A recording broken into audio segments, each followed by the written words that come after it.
이 1장 20절 지난주부터의 본문인데 왜 봤습니까?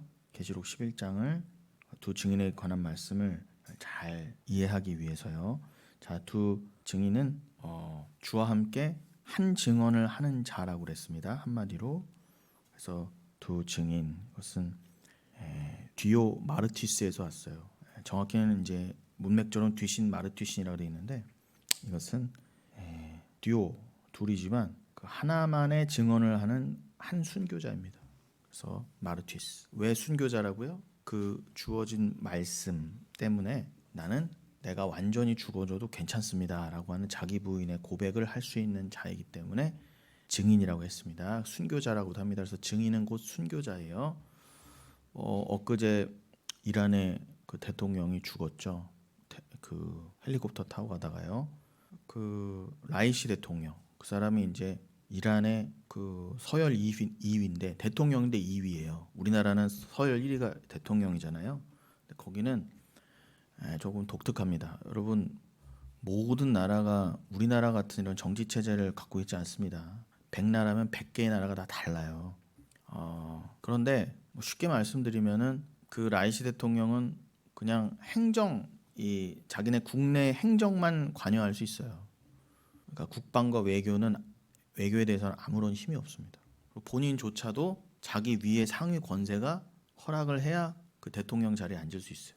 지금 그래서 최고 지도자가 누구예요? 하메네이라는 사람이죠. 하메네이. 그 나이가 85인가 86 됐던데 너무 건강하대요. 아직 죽을 날이 멀었는데 그런데 그 사람의 직계 그 제자처럼 그래서 지금 그 최고 지도자 하메네이의 그 앞사람은 누구였어요? 여러분 잘 아시는 호메인이잖아요.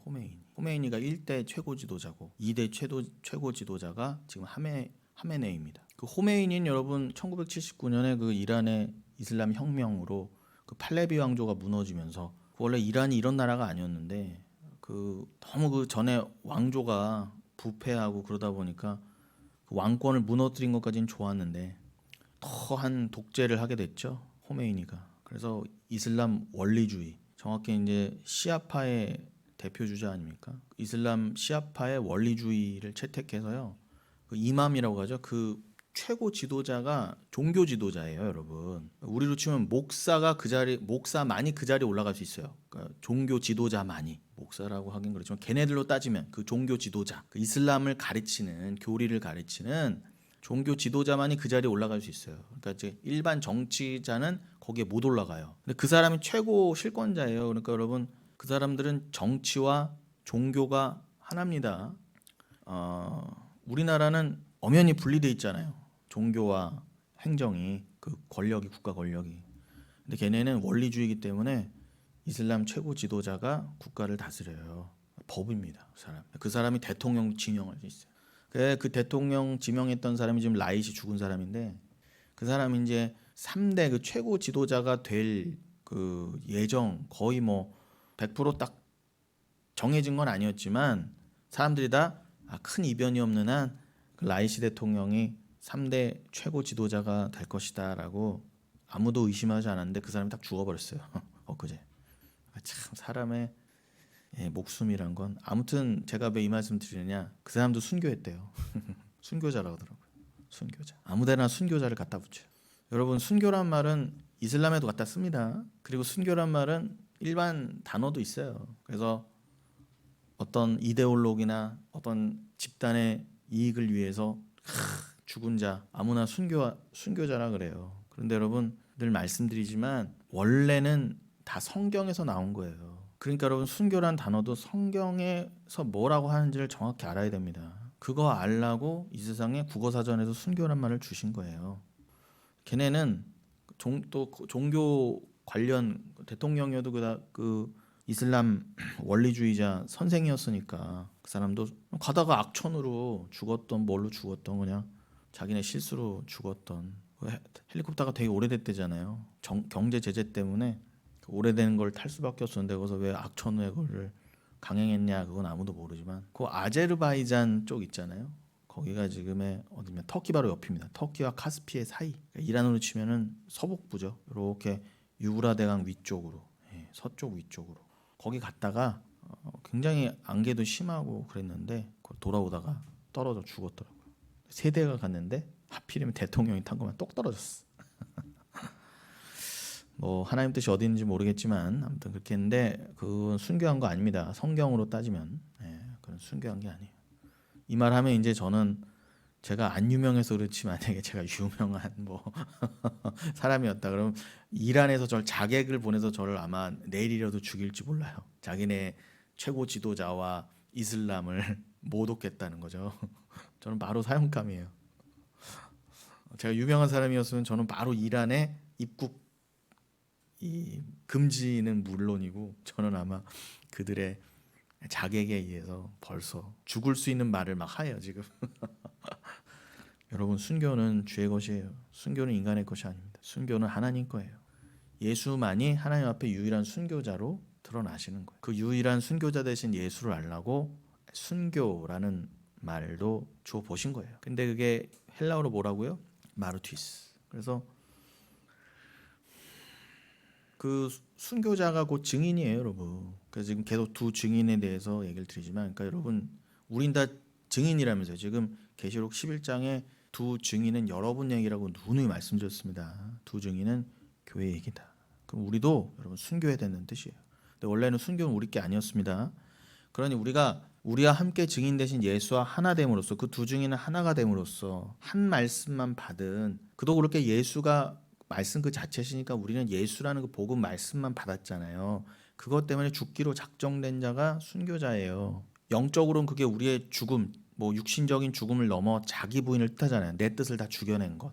내 뜻을 죽여내야 주님 말씀만 전하죠. 여러분에게 그것을 이루어 드리기 위해서 그게 바로 구원의 증거니까 그걸 이루어 드리기 위해서 예수가 먼저 하나님 앞에 진정한 순교를 하셨다예요. 십자가에 죽으셨다. 뭐 우리가 스스로 십자가에 달려 죽을 사람도 없지만 죽는다 하더라도 뭐예요? 하나님 앞에선 그건 순교로 받아들여질 수 없어요. 하나님이 인정하지 않으시거든요. 뭐 피조물 하나가 죽어본다 한들 우리 입장에서야 사람이 더 달려 죽였다 인본주의야 말하지만 하나님 입장에서는 뭐예요? 아무 쓸데없는 그냥 피조물이 뭐 스스로 십자가에 달렸는데 그럴 자도 없지만 달린다 한들 그 피조물이 뭐 죄를 사할 수 있어요. 뭐 그가 아무리 유명한 자라 해도 그가 온 재산을 다 바치고 십자가 달린다 한들 그게 하나님 앞에 아무런 인정이 되지 않는다는데 그 인본주의의 완벽한 기각 아닙니까? 땅 인본주의는 틀렸다. 하나님이 이미 만세전에 심판을 내렸다 하는데 오늘 어떻게 해요?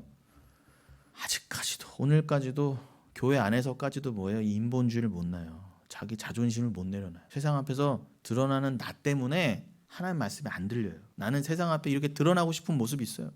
그것 때문에 말씀이 안 들려요. 다 마찬가지. 우리 똑같았는데 잘난 게 아무도 없었는데 우리는 우리 귀만 살짝 열어주신 거. 그 이유는 몰라요. 그냥 은혜예요. 그러니까 자랑할 수가 없어요. 나는 더 악랄하고 더 나를 위해서 하나님마저도 이용해 먹고 기도한답시고 기도해서 내 소원이나 이루는 주제였지 뭐. 그런데 어떻게 우리는 귀를 열어서 야 그게 죄였구나를 알게 해주시냐 말이에요. 그러니까 가뭄하고 그냥 그 앞에 넙죽 엎드릴 수밖에 없는 거예요. 뭐가 잘났어요 우리가요? 아우 자존심 상해. 이게 하나님 앞에 그 말씀 앞에 무릎 못 꿇겠다. 요게 무릎이 꿇어져야 증인이 되던 말던 할 거 아닙니까? 하나님 말씀 딱 들어와서 그래 나는 원래 이 말씀 때문에 살아있는 이 말씀 덕분에 살아있고 이 말씀만을 전하기 위해서 나는 이 땅도 사는 거야. 그리고 내가 무엇을 먹든지 마시든지 뭐 고린도전 10장 말씀처럼 주를 위해 사는 게 당연한 거 아니야? 내가 무엇이든지 가하나 뭐 그 유명한 무슨 강사 누구는 그런 말씀을 아무데나 그냥 라디오나 텔레비 나가서 자기 뭐 누나가 목사고 아버지가 목사나 그렇다고 함부로 설교를 인용해다 쓰는데 그런 데다 갖다 쓰라고 하는 말 아니에요. 그 세상 강사들은 다 그래요. 자기 좋은 강연을 위해서 성경의 말을 문자적으로 갖다 써요. 모든 것은 가하나 유익한 게 아니다. 그게 그런 사람들이 그런 식으로 갖다 쓸 게 아닌데 우리는 무엇이든지 우리는 이제 우리를 얽맬 수 있는 게 없죠. 그러나 우리는 뭐에만 묶였다? 사랑에만. 그러니 우리는 우상의 재물 함부로 안 먹고 아무거나 안 먹고 함부로 술 담배 안 하는 거예요. 자유하다 하면서 함부로 예배 어기지 않는 거예요. 왜요? 주와 함께 묶였음을 드러내야 되거든요. 다른 사람의 유익을 위해서는 내가 묶이고 내가 죽어지는 게 뭔지를 배워야 하거든요. 그러니까 여러분 그 내 유익을 오히려 죽여내기 위해서 왜요? 주를 사랑하듯 이웃을 사랑하고 교회를 사랑하니까 거기에만 묶이는 거예요. 근데 그게 너무 당연하고 감사해요. 이게 막 어우 왜 내가 자유한데 묶이는 거야 이 사랑에. 이게 힘들지 않아요. 그러한 자들만 모이는 곳이 교회고 예배예요. 뭐 억지로 모여서 자기 자랑하고 억지로 율법적으로 모여서 자기 욕심 뭐 기도랍시고 해갖고 율법처럼 지키는 것처럼 해서 뭔가를 얻어내려고 하는 것이 이제 우리 앞에 놓인 그런 삶이 아니라는 것입니다. 그러니 이 증인은 여러분 자유 하나 완벽하게 사랑으로 묶였어요. 어디까지 이 자기가 주와 하나니까 자기가 완벽하게 사라지는 것 거기까지도 아멘이 된 사람. 그래서 어떻게 해요? 예수만이 진정한 순교자였었는데 예수가 십자가에서 드러내신 그 죽음이 이제 내 죽음이 돼버렸어요. 주와 하나가 됐으니까. 우리가 예수 없이 스스로 하나님 앞에 나아갈 수도 없지만 십자가에 스스로 달린다 해서 하나님 인정하지 않으셨는데 우리는 그 누구의 죄를 대속하기는커녕 내 죄도 스스로 어떻게 안 됐는데 하나님 앞에 유일한 순교자 내가 저들의 죄를 위해서 하나님 앞에 순교하겠습니다. 그래서 실제로 십자가에 달렸단 말입니다. 그래서 우리는 여러분 사도 바울처럼 꼭 문자적인 목이 날아가는 게 순교가 아니라 사도 바울은 극적으로 그 예수 그리스도와 하나 된 두 증인이었다는 것을 드러내려고 목이 달아났지만 우리는요 여러분 예수 믿는다고 어디 이란 같은 데 가서 다 뭐 들어가셔서 선교하다가 목이 잘려야 된다는 그 뜻이 아니라 여러분이 지금 있는 자리에서 다 자기 부인으로 몰아가신다는 거예요. 여러분 그 자리에서 예수만을 위해 살다가 드글드글 날마다 드러나는데 옛사람을 날마다 순교하고 죽이는 그 삶을 사시다가 마지막에 어떻게 해요? 척하고 우리의 목숨이 끊어지는 날 그 진짜 순교로 완성된다예요. 그것을 설명하는 게 지난주에도 말씀드렸지만 그 에베소서란다. 계시록 그 11장 그리고 20장에서도 살펴봤던 그 무저갱 아닙니까? 무저갱. 그래서 오늘은 좀 무저갱 얘기를 조금 더 하고 넘어간다고 그랬죠.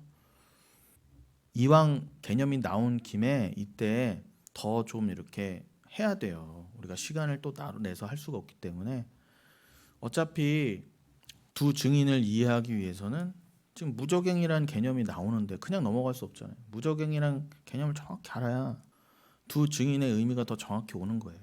여러분 우리는 그 무저갱 말 그대로 바닥이 보이지 않는 갱이에요. 구멍입니다. 심연의 거기에 빠져서 허우적거릴 뻔한 자들이었어요.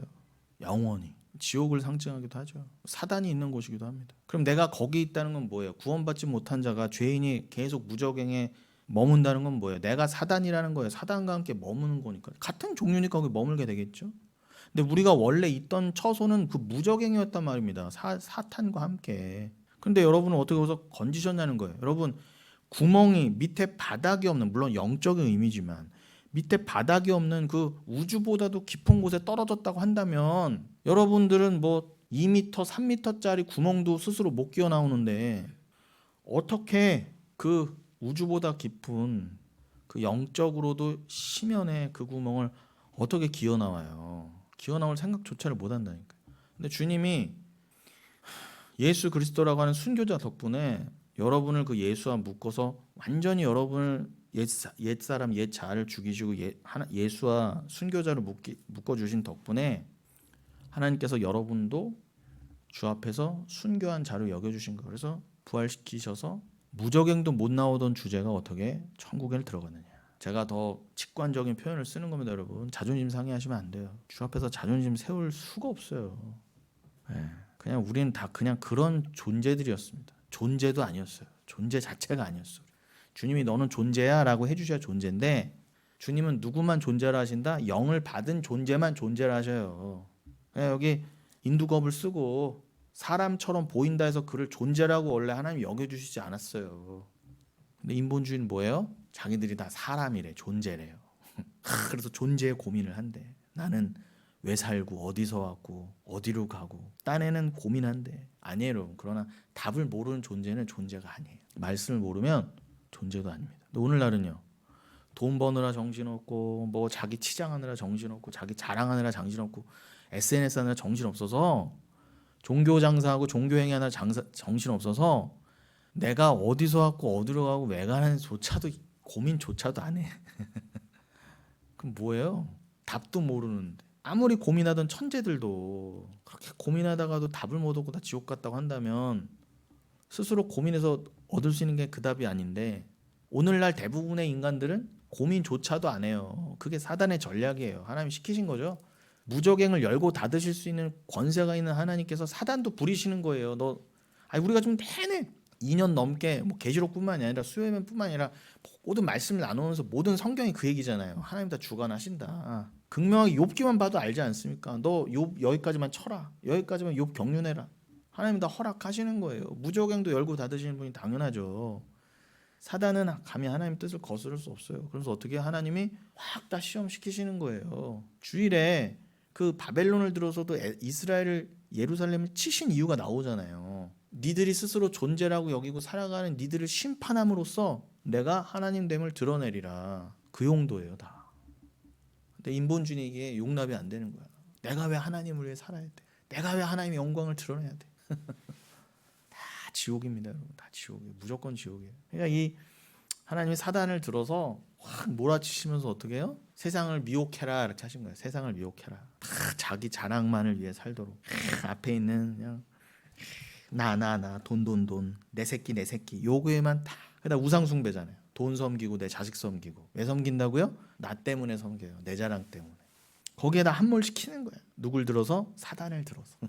그런데 우린 다 그렇게 한쪽으로 몰려가다가 주님이 두 증인으로 딱 뽑아서 돌이키신 거예요. 어떻게 돌이키셨다?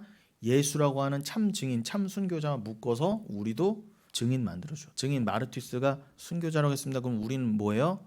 뭐라고요? 말씀을 위해서는 나를 다 내어놓을 수 있는 자. 그 영적인 진짜 의미가 뭐라고요? 나를 다 부인하기로 작정한 자. 그런데 나는 그렇게 믿음으로 결단했어도 내 스스로 죽는 그날까지도, 천국 들어가는 그날까지도 자기 부인이 스스로 안 되니 나와 묶어주신 그 주님한테 온전히 의지할 수밖에 없는 자. 그런 자로 드러나시란 말이에요. 그게 성도예요. 수시로 연약함으로 여러분 하나님 앞에 우리는 스스로 잘난 자가 돼서 내가 이만큼 변화됐어요. 나 이제 예수 좀 안 의지하고도 자기 부인 스스로 할 수 있어요. 나는 이제 주님의 은혜 없이도 내 스스로 이제 세상도 좀 멀리할 줄 알고요.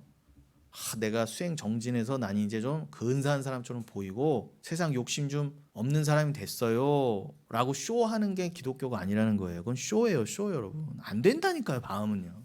어느 정도 된 줄 알았는데 뭐예요? 금방 나는 무슨 중들 이렇게 저기 하듯이 잘 수행해서 나는 이제 욕도 안 하고 나는 이제 근사한 사람, 나는 이제 어떠한 유혹에도 넘어지지 않고 나는. 그런데 대단한 것도 아니야. 그냥 누가 톡 끼어들기만 해도 누가 내 거 톡 건드리거나 뭐 내 마음 조금만 상하게 하고 내 자존심 조금만 상하게 하면 뭐예요? 그렇게 돼버려요. 그걸 통해서 여러분 억지로 아닌 척 하는 게 아니라 그 불가능이라는 거예요. 그 정도도 안 되는데 뭐 우리가 뭐 하나님을 사랑해요. 이웃도 사랑이 안 되는데 조금만 나한테 해를 끼쳐도 그냥 내 새끼 누구만 조금만 해를 끼쳐도 그냥 죽여버리고 싶은 내 마음이 드러나는데 무슨 그 마음으로 하나님을 사랑합니까? 온전히 안 되는 거예요. 그러니까 여러분 여기서 뭐라고요? 실컷 드러나세요. 그래서 어느 정도 지나니까 뭐 성화됐답시고 난 교회도 오래 다녔으니까 권사하고 장로하니까 목사까지 하니까 이제는 조금 아닌 척하는 더 고수가 됐다고 자랑하는 게 기독교가 아니라 갈수록 자신이 없으셔야 돼요. 죽는 날에 가까울수록 맞아요. 나는 은혜로 그냥 사는 거죠. 나는 죽는 날까지 더더욱 예수를 의지하지 않을 수 없어요. 내가 더 보이거든요. 말씀을 볼수록. 이렇게 가는 자끼리 모여야 그게 참 교회인 거예요. 요게 여러분 어렵습니까?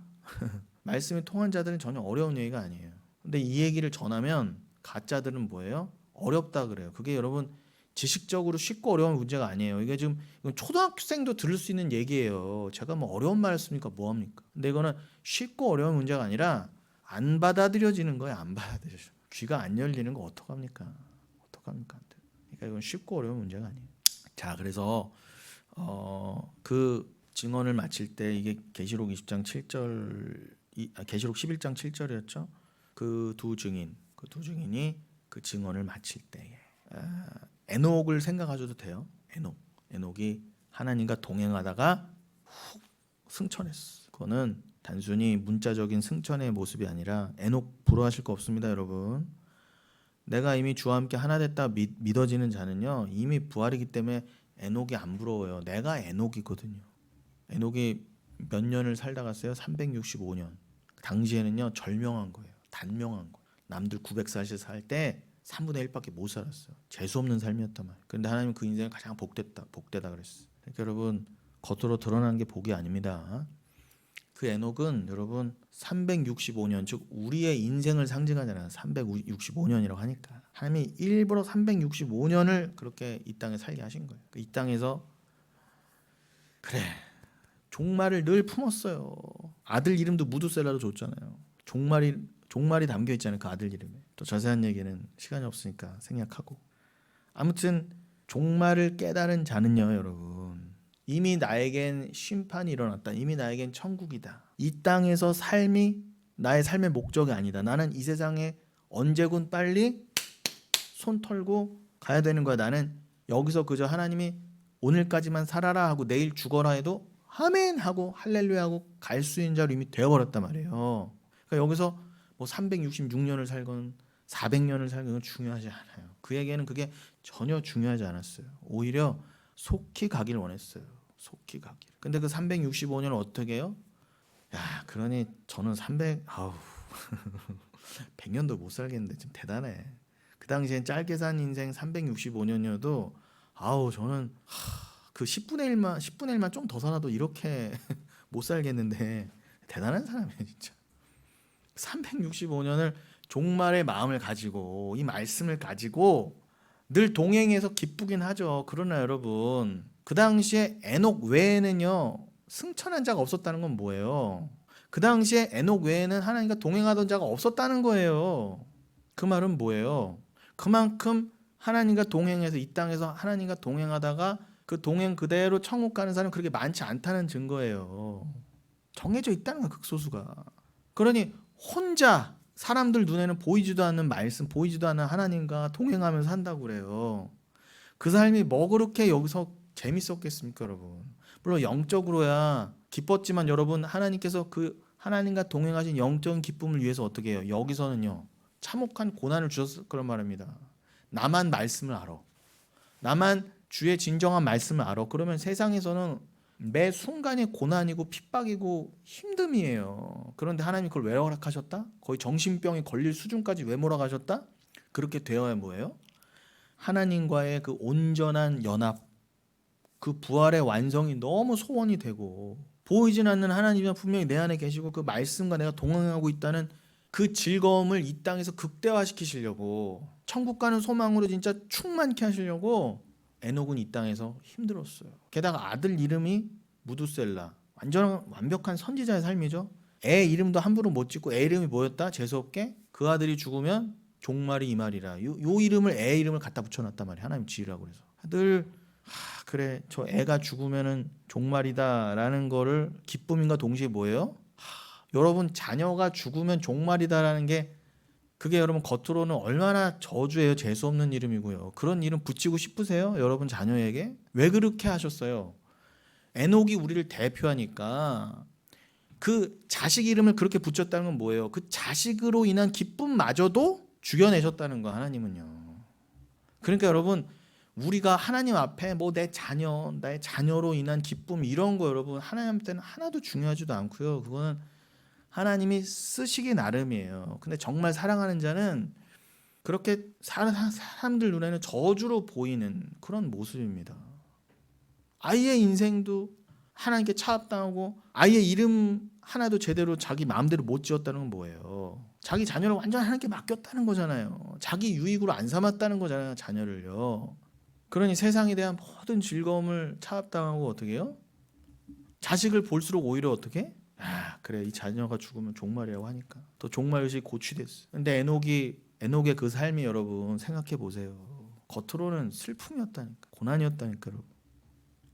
그 삶이 뭐가 그렇게 기쁩니까? 그런데 여러분 꼭 그렇게 우리가 이 땅에서 우리는 에녹보다 뭐 3분의 1도 안 살잖아요. 그러면서 그렇게 하나님 앞에 할 말이 많아서 내 인생 하나님이 즐겁게 해주셔야 되고 행복하게 해주셔야 이 땅에서 이런 말 따위가 나올 수가 없어요. 하나님은 에녹한테도 자신 있으셨단 말입니다. 거의 400년을 가까이 산 에녹에게도 그렇게 막대하셨어도 어떻게 해요? 에녹이 여러분 올라가면서 불평불만 했을까요? 있었어도 눈녹도 사라졌을 거예요. 그게 하나님의 믿음의 권능, 자신감이에요. 여러분을 지금보다 더 안 좋은 상황으로 몰아가실 수도 있지만 여러분이 딱 요 정도 수준에 여러분 만약에 에녹같이 굴리셨으면 여러분 딱 여러분 요 수준에 저도 그렇고요. 일단 저는 에녹의 그 300년도 안 살게 하신 게 너무 감사해. 그 300년 그 믿음 있는 사람에게 300년까지 주신 건 그런 고문입니다, 여러분. 그런데 에녹도 불평 없이 감사함으로 들어간 천국이라면 우리는 말해 뭐 하겠어요? 우리는 말해 뭐 하겠어요? 하나님 앞에서는 인생의 뭐 잘남, 인생의 경중, 인생의 크고 작음은 아무 의미가 없다. 그러니 우리는 그냥 겸손해야 됩니다. 그러니 에녹도 하나님께 묶여서 그 예수와 하나 되어서 한 증인이 되는 그 삶을 이미 에녹이 벌써 구약 때부터 보였다는 거죠. 노아 심판 이전에 벌써. 그래서 여러분 그 무두셀라가 그 자녀가 죽을 때 노아 홍수가 일어나서 다 멸망했잖아요. 다 죽었잖아요. 똑같은 거 여러분. 여러분 에녹의 아들이에요. 아들. 자 그러면 에녹은 여러분 교회죠. 그리고 에녹은 교회인데 하나님과 연합됐으니까 에녹은 하나님과 방불한 겁니다. 자 그러면 에녹이 낳은 아들은 누굴 상징해요? 당연히 예수를 상징하죠. 그래서 제가 늘 뭐라고요? 하나님이 예수의 아버지, 예수 그리스도의 아버지이시자 우리의 아버지라는 우리의 어버이가 된가 동시에 예수가 하나님이니까 예수가 우리의 아버지 어버이가 된가 동시에 구원은 뭐라고요? 구원의 증거는 우리가 그 그리스도 안에서 그 진리를 낳을 때 내가 그의 아들이 되어 나도 생명을 받았으니까 그 생명을 잉태하게 되는 것. 그래서 나로 하여금 누군가도 아들을 만드시는 것이 구원과 전도의 일이라고 했습니다. 그럼 여러분 저도 죄인이었다가 그리스도로 인해 그 참 아버지의 씨를 받아 저도 아들이 된가 동시에 저는 뭐예요? 복음을 또 낳았잖아요. 여러분에게도 지금 복음을 낳아드리고 있잖아요. 예수만을 전하고 있잖아요. 이게 진리를 낳으면 예수를 낳음이에요. 진리가 예수니까 말씀이니까. 제가 지금 생명을 말씀을 계속 전달하고 있잖아요. 그게 예수를 낳는 거라니까. 여러분 이해가 되시죠? 그러면 에녹도요 여러분 그 주어진 삶을 살면서 무슨 삶을 살았다고요? 종말의 완성을 고대함과 동시에 여긴 심판입니다. 인본주의는 아닙니다. 여러분 하나님의 심판이 곧 임합니다. 회개하세요라는 삶을 동일하게 보냈을 거 아닙니까? 세례 요한처럼 자기 아들까지 보면서 삶을 보면서. 그런데 그 아들이 죽었을 때 노아 심판이 일어났던 것처럼 아들은 뭘 상징한다? 당연히 예수를 상징하잖아요. 그도 그렇게 에녹이 교회고 에녹이 하나님과 연합된 자인데 그가 낳은 진리라면 당연히 그 진리는 그 아들은 문자적으로는 무두셀라지만 표면적으로 그러나 그 무두셀라가 담고 있는 만 뭐예요? 예수였단 말입니다. 진리였단 말이에요. 그런데 그 무두셀라가 죽던 해 노아 홍수가 일어나서 다 죽었다고 한다면 그건 그대로 갖고 오면 뭐가 돼요? 우리가 낳은 그 말씀 그 예수가 죽을 때 이 세상에서는 심판이었다가 맞잖아요. 그럼 2000년 전에 이미 심판이 일어났단 말이에요. 이게 아주 중요한 개념이에요. 이건 영으로 알아들어야 돼요. 그래야 무적행의 개념도 들어오는 거예요. 그러니까 여러분 이 땅에 이미 2000년 전에 심판이 임했다예요. 여러분 이미 여긴 심판 가운데 있어요. 쉽게 말하면 여기 불이 드글드글 끓고 있단 말입니다. 그런데 성도만 알아차려요. 여기는 지금 불구덩이구나 지금. 여기 이미 심판에 들어갔구나. 여기 이미 소돔과 고모라구나. 빨리 튀어나가야지. 다만 완성이 언제다? 예수 그리스도가 다시 오시면 그 아들이 다시 오시면 그래서 예수가 자꾸 노아 심판 때를 얘기하신 거예요. 내가 다시 올 때 노아 심판 때랑 똑같을 거야. 그때 내가 알곡과 가라지 다 가를 거야. 이미 만세전에 갈라져 있지만 알곡은 그러니까 뭐겠어요? 여긴 이미 심판이다. 야 하나님의 그 아들 진짜 아들 예수가 2000년 전에 죽었을 때 마치 무두셀라가 죽어서 심판이 된 것처럼 그러면 예수가 이미 2000년 전에 십자가 달리셨을 때 이미 심판이었구나. 이후로는 진정한 종말에 편입된 묵시에 편입된 여긴 삶이었구나. 뭐 대한민국이 일어나고 문명이 발전하고 예수 이후에 2000년 이후에 인류 역사가 이어져 왔지만 이건 다 그냥 종말에 편입된 역사였구나. 하나님이 왜 이 역사를 2000년에 이어가게 하셨다고요? 종말임을 아는 자들을 건져내셔서 여기는 그 용도로 쓰시는 거예요.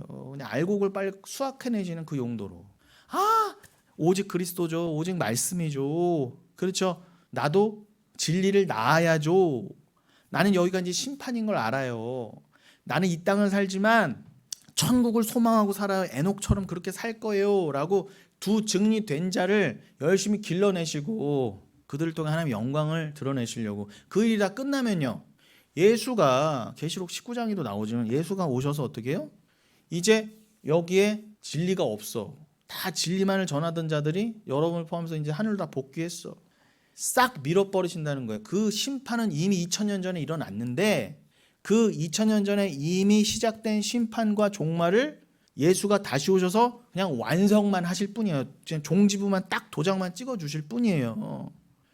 요 상황을 우리가 지난주에도 본 계시록 11장 7절 그들이 그 증언을 마칠 때 무적행부터 올라오는 짐승이 그들과 더불어 전쟁을 일으켜 그들을 이기고 그들을 죽일 터인즉 요 말씀과 동일한 맥락이라고 말씀드렸잖아요. 그러니까 이 무적행 이 계시록 11장 7절과 같은 말씀 뭐 계시록 20장의 말씀도 마찬가지고 이거는 특별히 계시록은 묵시의 언어로 써 있기 때문에 다 상징의 언어로 써 있기 때문에 그냥 막 읽으면 몰라요. 그냥 막 문자적으로 막 해석해버리고 그러면 이건 문자적으로 직역하려고 해도 이해가 안 돼. 그러나 제가 지금 말씀드린 것처럼 두 증인 에녹의 얘기부터 해서 해 아래와 해 위 진짜 세상인 하나님 나라는 해 위가 눈에 보이지는 않지만 세상 사람들 눈에는 보이지 않지만 믿는 자들의 믿음의 눈으로는 보이는 그 하나님 나라 그리고 그 종말의 개념 그 예수 그리스도의 초림과 재림 그 사이가 바로 그 사이 기간을 성경에서는 천년왕국이라도 하는구나. 그거를 한때 두때 반때 뭐 3년 반 우리들의 양육의 기간 1260일이라고 42달이라고도 하시는구나. 그게 다니엘서 9장에서는 마지막 한 일회라고도 하신 거구나. 69일의 마지막 한 일회. 그다 동일한 내용이에요. 동일한 내용을 이렇게도 설명해 주시고 저렇게도 설명해 주신 거예요. 제가 지난주에 말씀드렸죠. 성경은 뭐예요? 늘 반복이에요. 똑같은 얘기를 반복하되 어떻게 해요? 점진적으로 확장시켜가면서 더 개념들을 더 이렇게 같은 한 개념을 이해를 더 시키려고 요 예도 드시고 요 예도 드시고 자꾸 붙여가시는 거예요. 이렇게. 그래서 처음에는 작은 에녹으로만 인한 계시였어요. 작은 계시였으면 거기에 이제 예의가 붙고 지금 말씀드린 다니엘의 그런 70일의 얘기도 붙고 그리고 예수 그리스도의 십자가 얘기 당연히 붙고 그리고 계시록에 어제요?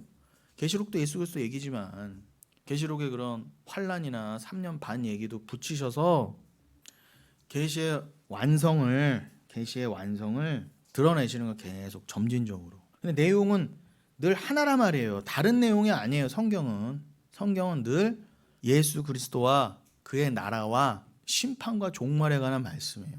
그러니까 여러분 교회 오셔서 뭐 성경 본답시고 뭐 예배 드린답시고 그거는 성경의 그냥 한 또 얘기고 해석이겠지.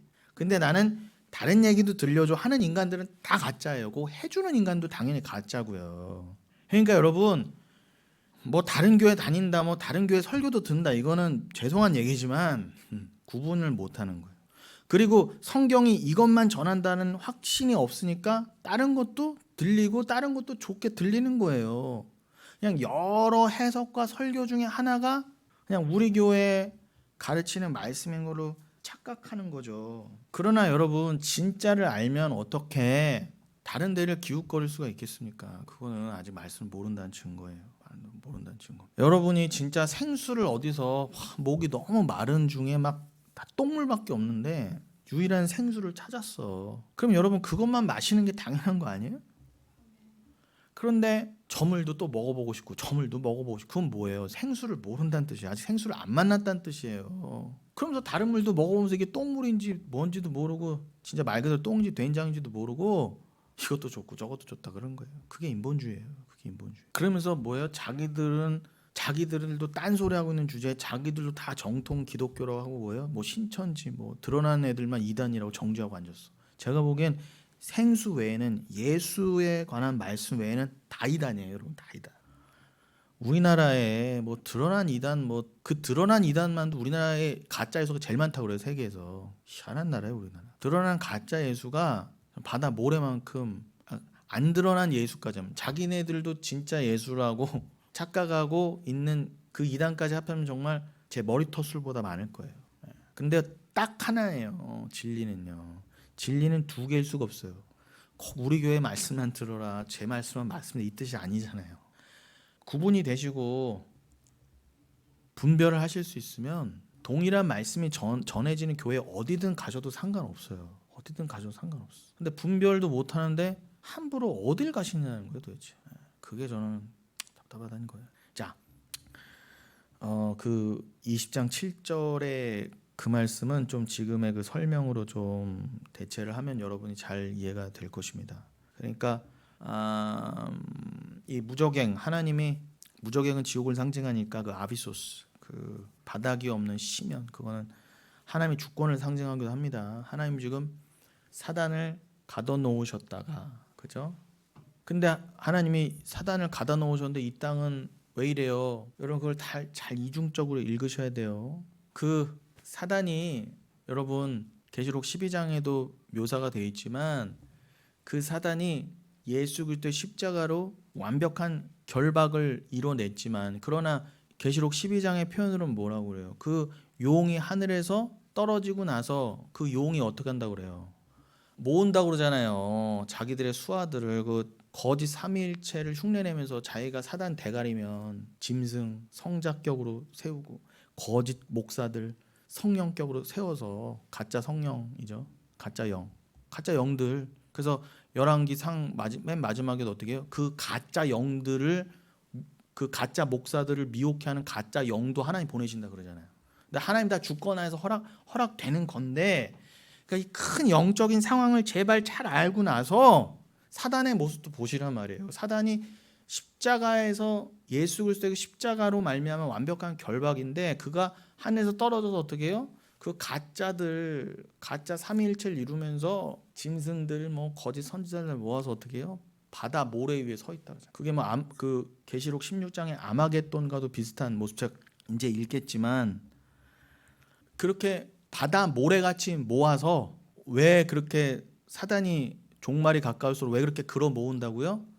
끝까지 하나님과 그 백성을 대적하려고. 그러니까 여러분 우리가 already but not yet이라는 교리도 많이 배우잖아요. 이미 우리는 구원이고 이미 사단은 끝났지만, 그러나 아직 하나님께서 이 땅을 허락하시면서 사단을 어떤 용도로 이제는 여러분을, 고난을 통해서 여러분을 연단시키는 도구로 사용하시다가 여러분이 이제 다 복귀하고 여러분 자기 부인 돼서 하나님과 다 합일되고 그러야 될 알곡들이 다 추수되고 나면요, 여기는 하나님이 이제 남아있는 그 가라지들과 함께, 그 가라지들이 누구에 속해 있는 거예요? 지금 말씀드린 것처럼 사단이 다 걸어모은 애들이잖아요. 심판하기 딱 좋아요. 사단이 하나님 대적하려고 다 다 가라지까지 다 걸어모았는데, 가짜 목사들까지 걸어모았더니 어떻게 주가 오셔서 탁 심판하신다 그러잖아요. 하면 훅 그냥 뭐 퉁탕퉁탕 막 싸우다가 예수가 겨우 심판하고 가는 것도 아니에요. 그냥 말씀의 검으로 입에서 말씀이 나오는데 마치 검과 같더라고 그러잖아요. 그냥 말씀 한 방에 그냥 싹 조져버리시는, 그냥 그냥 바다 모래같이 모 있어도 다 그냥 깨갱 하고 다 죽는다 그러잖아요. 한 방에 그냥 그 날벌레들 모여 있어도 토치 한 방에 탁 하면 다 화르륵 살라버리는 것처럼 그냥. 그런데 지들이 뭐 좀 되는 줄 알고는 계속 자기 세력들, 인본주의자들이 손에 손 잡고 하나님 계속 대적한다고 그러고, 유토피아가 어쩌고 이 땅에서 뭐라고요? 미국은 이제 뭐라고 그래? 제3의 성이 나타났잖아요. 영어로 뭐라고 하더라? 갑자기 생각이 안 나는데, 이제는 여러분 헌법으로 보장돼 있어요. 남녀 함부로 부모가 너 남자야 여자야 가르쳐서도 안 돼요. 자기가 성을 결정할 수 있어. 살다 보니까 난 남자 같아, 살다 보니까 여자 같아. 아니면요, 남자도 여자도 싫다면 제3의 성이 다 있어요. 그게 공식이 됐다니까. 단순히 제가 뭐 동성애가 나쁘다, 뭐 그런 성관념이 무너지는 게 나쁘다가 아니라, 그게 뭐예요? 남녀를 왜 만드셨어요? 에베소서 5장 마지막에 분명히 말씀하시잖아요. 남자는 그리스도의 역할, 여자는 신부의 역할, 교회의 역할을 함으로써 그의 연합됨을 통해 교회와 백성의 연합됨을 설명하시려고 남녀를 만들었다, 분명히 구분하셨다고. 하나님이 질서를 만드셨다 그러는데, 그걸 다 흐트러뜨리는 게 뭐예요? 사단이잖아요. 하나님 뜻 따윈 모른다. 그냥 내가 원하는 대로, 내가 남자시면 남자고, 내가 여자시면 여자고, 내가 동성애하시면 동성애 해버리고, 뭐 그런 하나님이 정해놓으신 질서 이런 거 나하고는 상관없어. 나는 뭐 그리스도와 하나됨, 자기 부인 이런 거 몰라. 배울 생각도 없고. 그러니까 마음대로 자기 몸을 굴리는 거예요. 마음대로 성을 정한답시고. 그걸 뭐라고 해요? 세상은 잘했다, 인본주의다. 거긴 예수가 없어요. 근데 너의 주권이다. 그건 헌법이야. 자기 주체권. 이걸 다 가르쳐요. 이게 공적으로 다 가르쳐요 이제. 그럼 여러분 이 썩어져가는 세상을 보면서 깨어 있어야죠. 근데 하나님이 그걸 다 허락하셨다. 그래? 그렁그렁 다 모이게 하는 거예요. 그런 인간들끼리 모이는 거예요. 근데 그런 인간들끼리 모이는 게 뭐 때문에? 다 성경을 보고 영적으로 보니까 그 배후에 사단이 있었던 거예요. 사단이 다 모이게 한 거예요. 다 16장 아마겟돈의 장면으로 하면 개구리의 새 영이 다 모으더라. 개구리 같은 더러운 영을 다 모으더라 그러잖아요. 근데 하나님이 그렇게 시키셨다니까. 왜요? 싹 모여서 한 방에 탁 보내게. 그러니까 여러분 인본주의나 이렇게 무서운 거예요. 나중에 심판받을 거예요. 제발 거기에 금을 달아주고 뭐 동조해주고 기웃거리면 안 돼요. 근데 죄송하지만 교회라고 하는 자들도, 성도라고 하는 자들도 99%는 다 글로 넘어갈 거예요. 죄송하지만 결국 인본주의를 못 이겨내요. 왜요? 영을 안 받았으니까. 다 자기들 영을 받았다고 착각하는 거예요. 우리는 진짜 영을 받은 자들은 그 더러운 영하고 인본주의와 함께 있는 게 지긋지긋하단 말입니다. 거기가 가족이어도 혈육이어도. 그런데 생수를 안 먹어본 자는 거의 똥물인데도 견딜만 한 거야. 굳이 그렇게 쥐잡듯 예수 안 해도 자기네들이 화평할 수 있으니까 거기 처앉아 있는 것입니다. 구별되지 않고. 왜 너만 그래? 왜 너만? 다 평안하게 사는데 왜? 나는 거기다 확 불을 던지시는 거예요. 저는 그게 보여요. 말씀이 증거하고 있잖아요. 근데 아무리 얘기해도 안 튀어나와. 아무리 얘기해도. 그러니까 제가 아주 징글징글한 거예요 이제는. 근데 이게 기가 막힌 게 뭔지 아세요?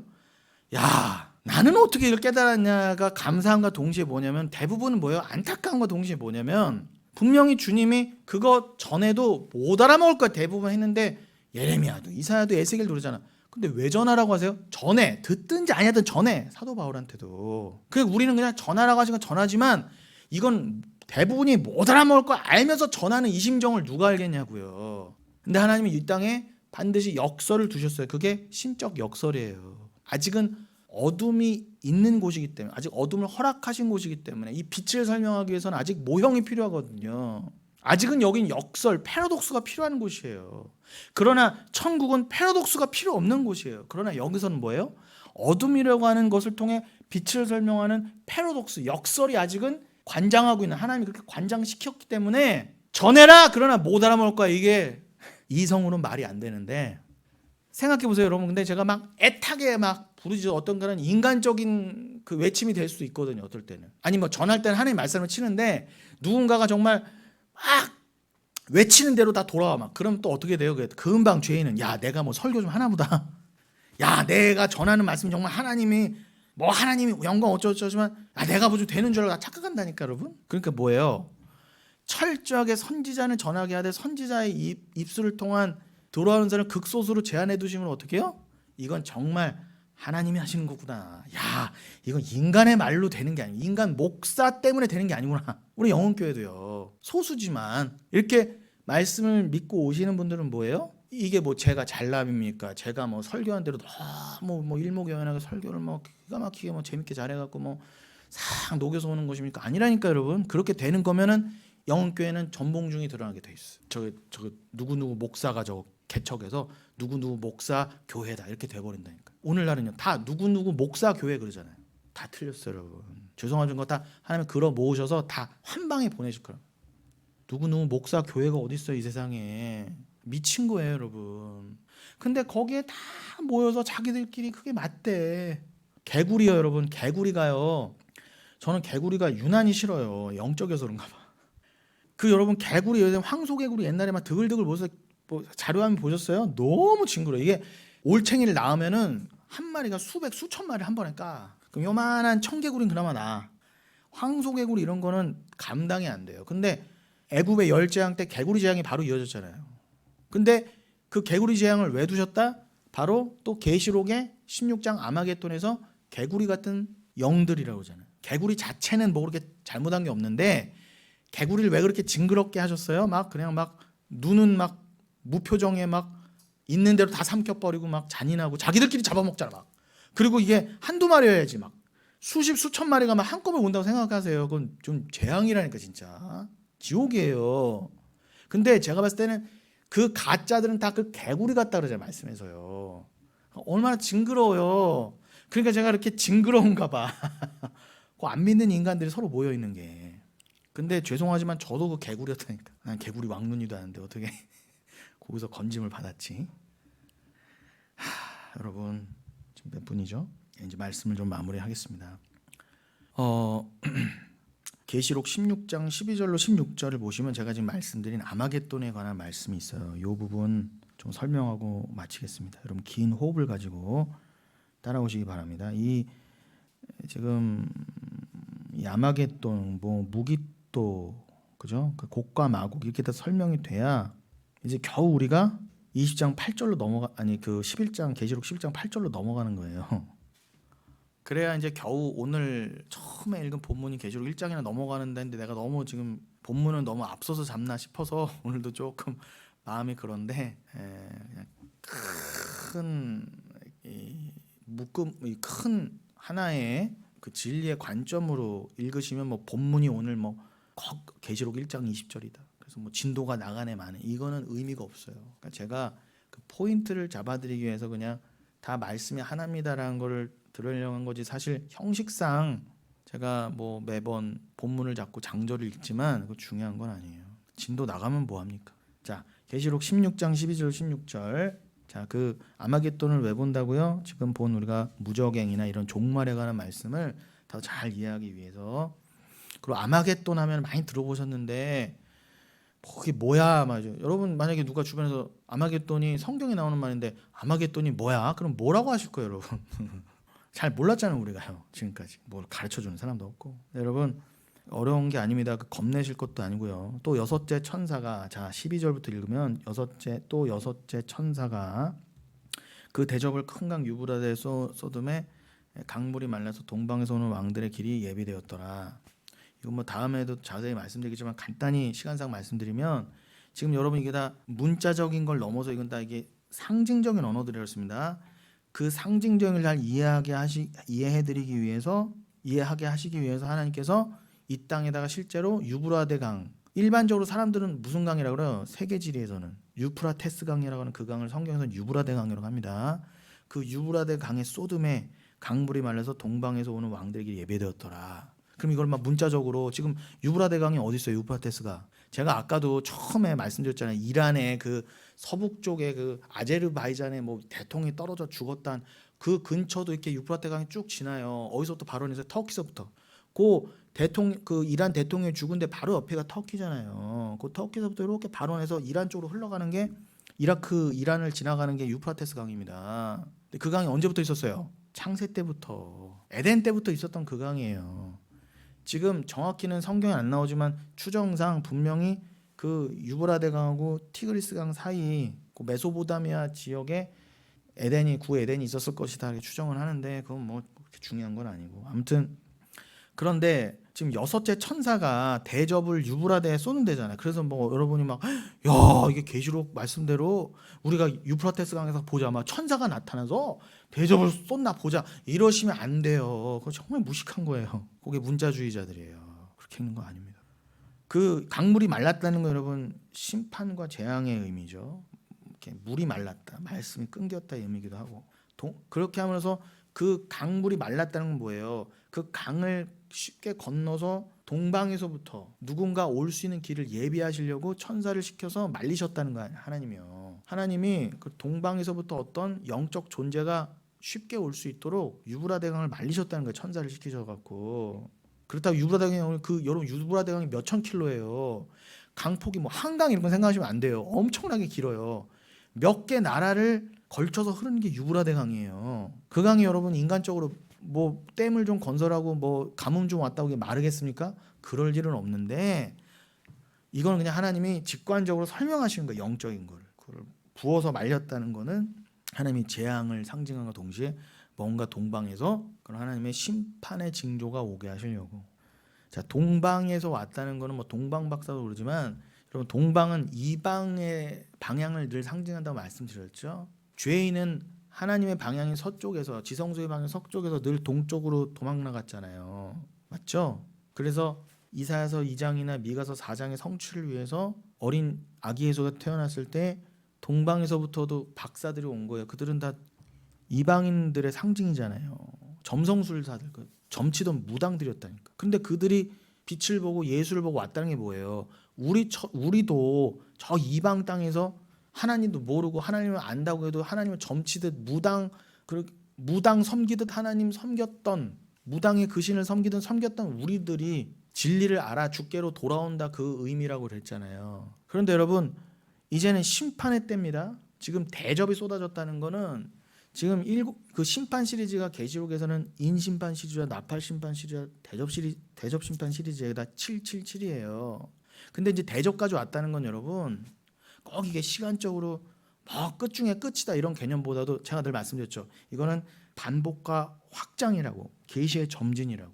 이걸 단순한 시간적 시나리오가 아니라 끝날이 가까울수록 이렇게 심판이 더 하나님께서 확실해지고 심판이 더 명확해지고 그 심판의 징조가 명확해지고 더 이 온전한 예수 그리스도라는 심판 전에 그 징조들이 더 명확해질 것이다라고 하는 표현을 해보시려고 지금 대접 심판으로 설명해 보신 거예요. 그래서 그 대접이 16장 보시면 알겠지만 그냥 7개가 서르륵 다 바로 스트레이트로 부어져요. 그만큼 나팔과 인심판하고도 달라요. 나팔 심판, 인심판은 중간에 잠깐 멈추시는 부분도 있고 또 뭐 그렇게 묘사가 그렇게 극적이지 않아요. 근데 이제 대접은요, 하나님의 진노가 굉장히 급하다는 게 막 강조가 돼요. 그리고 막 이 재앙의 사이즈도 굉장히 커.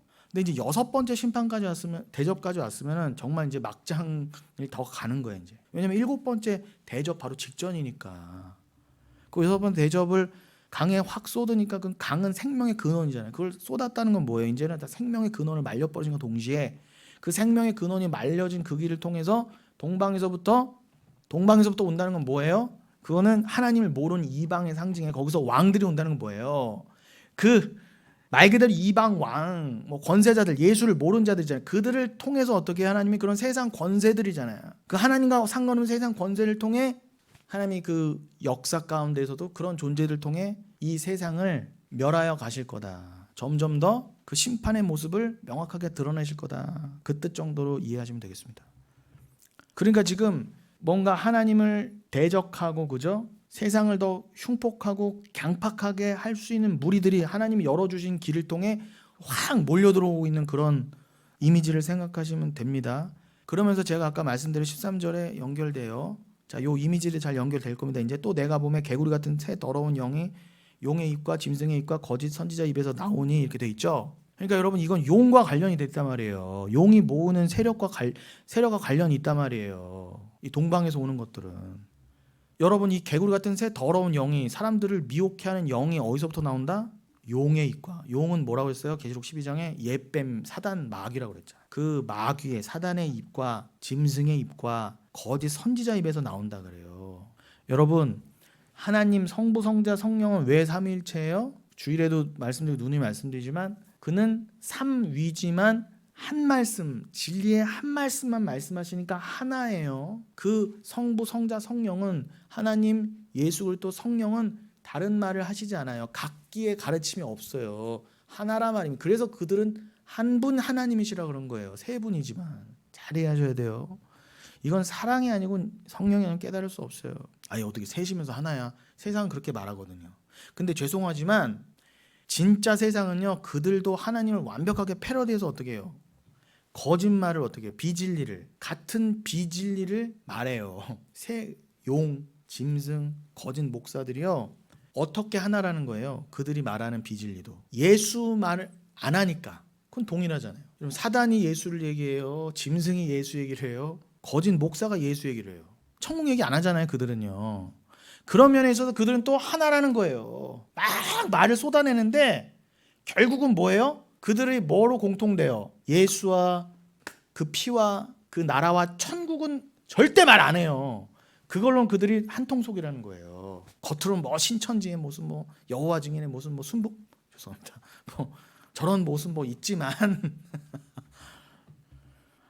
동일한 건 뭐예요? 절대 천국을 말 안 해줘. 절대 심판을 말 안 해줘요. 절대 종말에 대해서 말을 안 해줘요. 그걸로 인해서 한통속이라는 거 그들은요. 근데 그걸 뭐라고 표현했다? 내가 봄에 개구리 같은 새 더러운 영이 용의 입과 짐승의 입과 거친 선지의 입에서 나오니 14절 그들은 귀신의 영이라. 하나로 가름하죠. 그들은 다 귀신이에요. 다 그러니까 귀신 씨나라 까먹는 소리 하는 거 있는 거예요. 다 세상은. 이적을 행하여 온 천하 왕들에게 가서 하나님 곧 전능하신 이의 큰 나라에 있을 전쟁을 위해 그들을 모으더라. 보세요. 모이게 돼 있어요. 그들은 서로 모이게 돼 있어요. 여러분 예수 잡아 죽일 때 바리새인, 사두개인, 뭐 셀롯, 열심당원 뭐 이런 모든 인본주의자들, 율법주의자들, 행위주의자들 평소에는 갈갈이 찢겨 있다가도 어떻게 해요? 예수 잡아 십자가에 달아 죽여라 할 땐 한 통속이 됐다가 다 하나가 모여갖고 다 한 목소리로 뭐라고 했어요? 빌라도한테 예수 죽여라 그랬단 말입니다. 예수 죽일 땐 한 목소리 나와요. 그게 인본주의예요. 그런 것처럼 드글드글 모인다는. 근데 하나님 어떻게 해요? 모이게 하신다는. 지금 천사 시켜서 길도 예비했고, 그죠? 모이도록 잘. 보라 15절. 내가 도둑같이 오르니 누구든지 깨어 자기 옷을 지켜 벌거벗고 다니지 아니하며 자기의 부끄러움을 보이지 아니한 자는 복이 있도다. 보라, 그들 중에 있지 말아야지. 내가 도둑같이 임해서 다 심판할 텐데 심판의 날이 그 에녹에게도 설명한 것처럼 도적같이 임하니까 에녹이 늘 경외하는 마음으로 주님과 동행하면서 어떻게 해요? 경외하는 마음으로 살았잖아요. 늘 하늘만 보면서 주가 도적같이 오실 거야. 에녹이 산 사람 아닙니까? 우리에게도 요구하시는 거예요. 내가 도적같이 오리. 이거는 데살로니가 전서 4장에서도 하신 말씀이잖아요. 사도 바울을 통해서. 그러니까 이거는 누구 하나만의 말이 아니라니까요. 이거는 사도 요한이 기록한 계시록의 말이잖아요. 그러니까 도둑같이 주가 오신다는 거는 뭐 사도 바울만의 표현이 아니라 사도 요한만의 표현이 아니라 에녹만의 표현이 아니라 성경 전체 증언이라는 거예요. 주가 급히 오실 거예요, 여러분. 그래서 여러분 성경의 마지막이 계시록 22장 21절이 뭘로 끝난다? 아멘 주 예수여 어서 오시옵소서로 끝나는 거예요. 빨리 와 주옵소서. 아, 주님이 증거해 내셨네요. 주님 말씀대로 여긴 다 가짜네요. 창세부터 시작한 이 모든 세상이 가짜네요. 그러니 얼른 오셔서 심판을 완성해 주소서가 성경의 마무리란 말입니다. 그게 여러분의 고백이 돼야 돼요. 그 정신을 그대로 따라 어떻게 해요? 예수 그리스도가 뭐라고 하셨다고요? 보라. 거기서 여러분 그 사단의 영에 꿰어서 그 거짓의 삼위일체 안에 그 물이 개구리같이 모여 있어서 죽지 않으려면 어떻게 한다고요? 거기서 건진받아 어떻게 해요? 벌거벗지 아니하도록 하나님이 계속 입혀주신다 그러잖아요. 입혀주신다는 게 성경 전체 의미로는 뭐예요? 그 흰옷이 예수의 피로 빤 옷 말씀이잖아요. 구원의 상징이잖아요. 그 구원을 입고 있어야, 믿음을 입고 있어야 그게 부끄럽지 않은 거예요. 주님 앞에서 수치가 없는 거예요. 그러한 자에게 복이 있도다 하면서 16절 마지막에 뭐라고 합니까? 새 영이 히브리어로 아마겟돈이라는 곳으로 왕들을 모으더라. 여기에서 아마겟돈이 나옵니다. 여러분 이 아마겟돈, 이게 히브리어라고 그랬는데 이게 아마겟돈이 이제 그 정확한 발음은 하르메기돈이에요. 요거를 그대로 헬라어로 아마겟돈이라고 발음이, 그러니까 하르메기돈을 헬라어로 그대로 음역해서 표현해 본 게 아마겟돈이에요. 그래서 히브리어로 아마겟돈이라 하더라는 거예요. 발음은 좀 다를지 모르지만 원래 아마겟돈은 그냥 히브리어 하르메기돈을 그대로 그냥 음역한 거라니까요. 하르메기돈이 뭐예요? 무기또의 산이란 뜻이에요. 무기또의 언덕. 그럼 무기또가 뭔지를 알아야지. 무기또가 뭔지를 알아야죠. 무기또도 모르는데 무슨 아마겟돈을 알아요. 무기또는 갈멜산이죠. 엘리야가 850명의 가짜 주의 종들의 목을 잡아 목을 잘라 죽이던 그 갈멜산 바로 남쪽을 무기또라고 그래요. 요시야 왕이 죽은 곳이기도 하고요. 근데 여러분 오늘은 시간상 요게 정도까지만 하시고 다음 시간에 요 무기또 이 부분을 자세히 함으로써 아마겟돈을 우리가 더 정확히 배우고 그리고 넘어가도록 하겠습니다. 여러분 이제 뭐 우리가 뭐 두서없이 나눈 것 같고 여기저기 막 그냥 나눈 것 같지만 여러분 좀 머리가 조금 복잡할 수 있지만 한 가지는 확실하시죠, 여러분? 한 가지 확실하시잖아요. 종말. 그리고 내가 끝까지 예수 그리스도로 옷 입고 있어야 되는구나. 그게 두 증인의 삶이구나. 어떤 핍박과 환난이 있어도 에녹과 같이 하나가 동행하는 게 그게 나의 기쁨이에요. 그게 나의 삶의 목적이고요. 그리고 나에게 믿음이 있으면 어떤 일이 있어도 이 더러운 영들의 가르침에 내가 넘어가지 않겠구나. 그건 내가 스스로 하는 게 아니구나. 주가 지켜주시는 거구나. 그리고 내가 오늘도 그 믿음 지키라고 오늘도 이 말씀 공부를 하게 하신 거구나. 내가 정확히 말씀을 깨달음으로 내가 이 종말을 살아갈 힘을 얻어야지. 그 힘은 오직 은혜 오직 예수구나. 정확하시죠? 그럼 되신 거예요. 되신 거예요. 뭐 좀 세부적으로는 제가 설명드린 게 다 이해가 안 되실지라도 제가 지금 말씀드린 핵심을 정확하게 하기 위한 모든 성경 공부였다는 걸 기억하시고 여러분들 자꾸 들으시면 또 이해가 되시고 이해가 되시는 만큼 여러분들 또 은혜와 깨달음과 기쁨이 크실 겁니다.